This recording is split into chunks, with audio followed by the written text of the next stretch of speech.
सबको जय मसीह की। प्रभु यीशु के सुंदर नाम में आप सबको बहुतायत से आशीष मिले। मेरे प्रियो भाई और बहनों, आज मैं फिर आपके सामने उत्पत्ति जेनेसिस का चैप्टर का अध्ययन लेकर आई हूँ। कल के लिए माफ़ी चाहती हूँ कि कल मैं आपके सामने शेयर नहीं कर पाई मैं उत्पत्ति का, क्योंकि मुझे हॉस्पिटल जाना था किसी कारणवश। इसलिए मैं कल चैप्टर का अध्ययन आपको करवा नहीं पाई उत्पत्ति का। तो आज छठा दिन है और मैं आपको जो बातें मैंने ख़त्म करी है वहीं से कुछ और बातों को मैं लेकर आगे बढ़ाती हूँ। तो मैंने आपको बताया था कि उस वक्त अदन की वाटिका में कोई भी खेती नहीं होती थी, लेकिन भूमि के बारे में बात किया, खेती के बारे में बात किया, तो कोहरा अपने आप से अदन की वाटिका के बाहर कोहरा अपने आप से उठता था और खेती की सिंचाई करता था।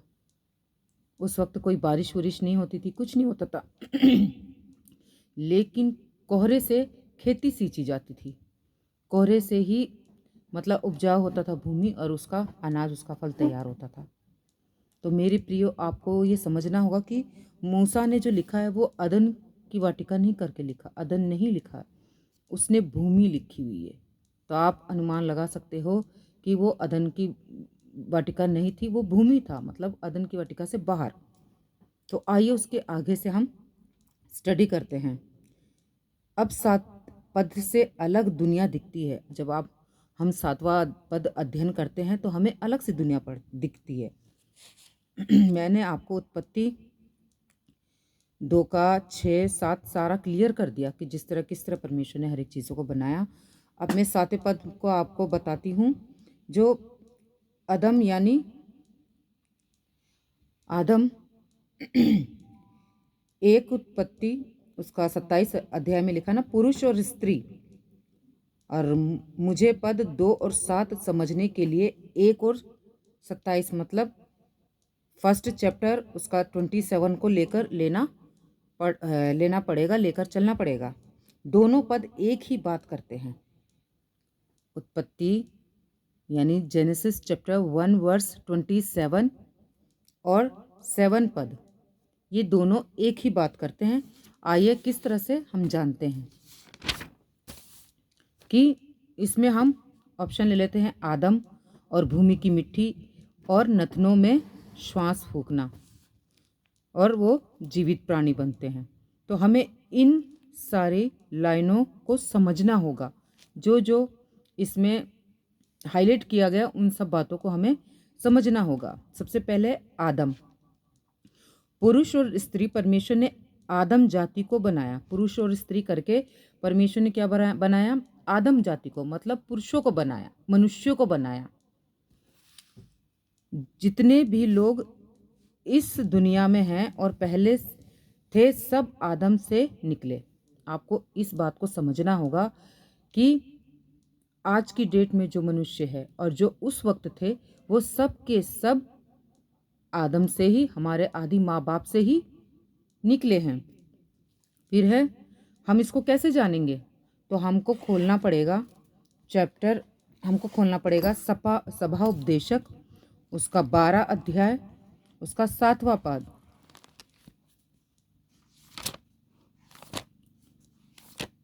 सभोपदेशक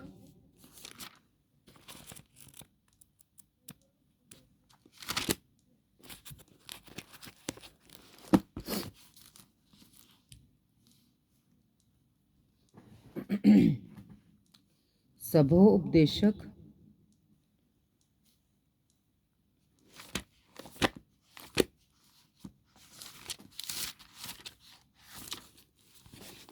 उसका 12 अध्याय, उसका 7वां पद।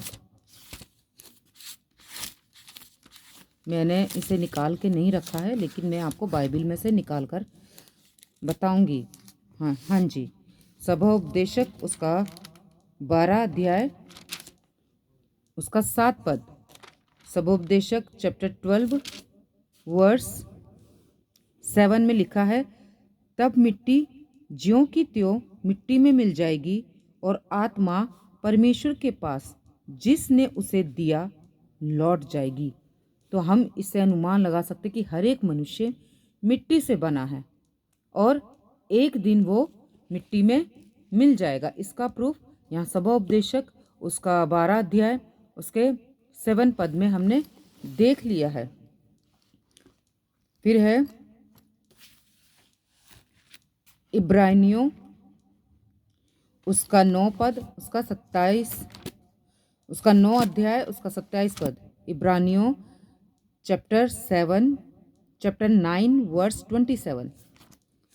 सॉरी, माफ़ी चाहती, थोड़ा सा गलत बोल देती हूँ। इब्रानियों चैप्टर 9 वर्स 27।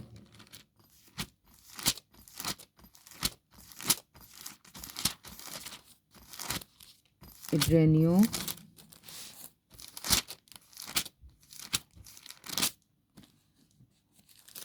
उसका 9 पद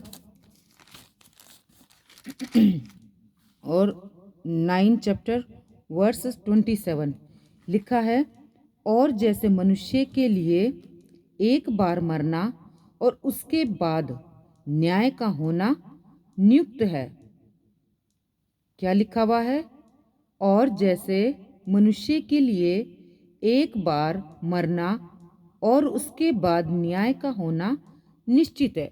तो मेरे प्रियो, आप ये जान लो कि आप सोचते हो कि इसके बाद हमारा फिर जन्म होगा, लेकिन आप रॉन्ग हो। उसके बाद आपका कोई जन्म नहीं। एक बार जन्म होता है, एक बार मृत्यु होती है और एक बार न्याय का होना निश्चित है। तो ये सोच के मत बैठिए कि मुझे अगले जन्म में कुछ और भी बनना है। ये सोच के बैठिए कि इस जन्म में मैंने क्या किया है, कौन से ऐसे गलत काम किए हैं जिन बातों को लेकर मेरा न्याय होगा। और आपको पता है ना न्याय के दिन क्या होने वाला है। जो प्रभु की खरी शिक्षा को लेकर चला है, जो बाइबिल बताती है, पतरस पौलुस बताते, उन बातों को लेकर चला है, तो उनका न्याय पतरस पौलुस के हिसाब से होगा। लेकिन जो उससे हटकर प्रचार करते हैं, उससे हटकर प्रभु यीशु का सुसमाचार सुनाते, वो सब नरक जाने वाले हैं। लेकिन जो प्रभु यीशु के सुसमाचार को लेकर चलता है, वो सबसे पहले रैप्चर में उठा लिया जाएगा।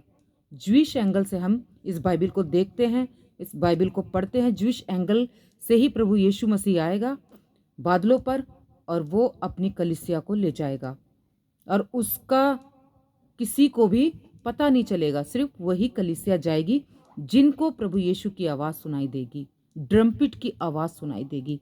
तो इसलिए मेरे प्रिय और भाई और बहनों, इस दुनिया में रहकर अपने हर एक गुनाहों से तौबा कीजिए, हर एक गंदगी से, हर एक नशे से, हर एक व्यभिचार से, हर एक गलत कामों से अपने आप को दूर कीजिए, सांसारिक चीज़ों से अपने आप को दूर कीजिए। तो जिस तरह से मैंने आपको पढ़ दिया, इब्रानियों चैप्टर 9 वर्स 27 में क्या लिखा है, एक बार न्याय होगा, एक बार मरना होगा और एक बार आप इस दुनिया में आए हो। तो इस बात को आप कभी भी मत भूलिएगा।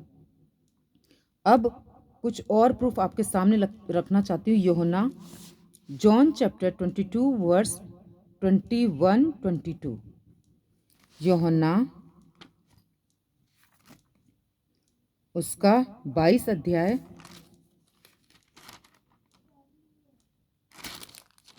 यूहन्ना में 22 तो नहीं,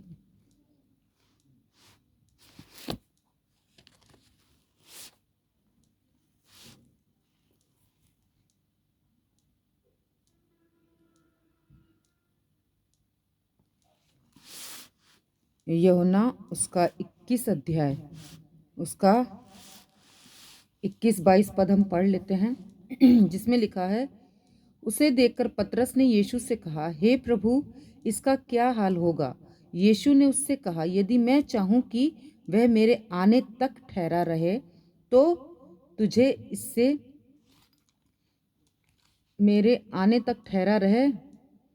तुझे इससे क्या, तू मेरे पीछे हो ले। तो हमें प्रभु यीशु के आने तक तैयार रहना। यीशु मसीह ने उनके ऊपर हवा फूकी प्रेरितों के काम उसका दूसरा अध्याय, प्रेरितों के काम उसका दूसरा अध्याय, चैप्टर 1 to 3। शायद मैंने रॉन्ग निकाल दिया। प्रेरितों के काम, वो गलत, सॉरी, वो मैंने गलत चैप्टर पढ़ दिया है। आप प्रेरितों के काम उसका दूसरा अध्याय निकालिए। प्रेरितों के काम उसका दूसरा अध्याय, उसका 1, 2, 3 हम पढ़ते हैं। लिखा है, जब पेंतिकोस का दिन आया तो वे सब एक जगह इकट्ठे थे। एकाएक आकाश से बड़ी आंधी की सी सनसनाहट का शब्द हुआ और उससे सारा घर जहां वे बैठे थे गूंज गया, और उन्होंने आग की सी जीभें फटती हुई दिखाई दी और उसमें से हर एक पर आ ठहरी।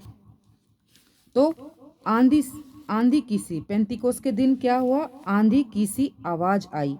इसका कनेक्शन ये फूकने और एक कनेक्शन को लेकर हम चल रहे हैं। परमेश्वर यहाँ जो फूक रहा है वो एक हवा है। क्या फूक रहा है वो? परमेश्वर हम पर एक हवा फूक रहा है ना। तो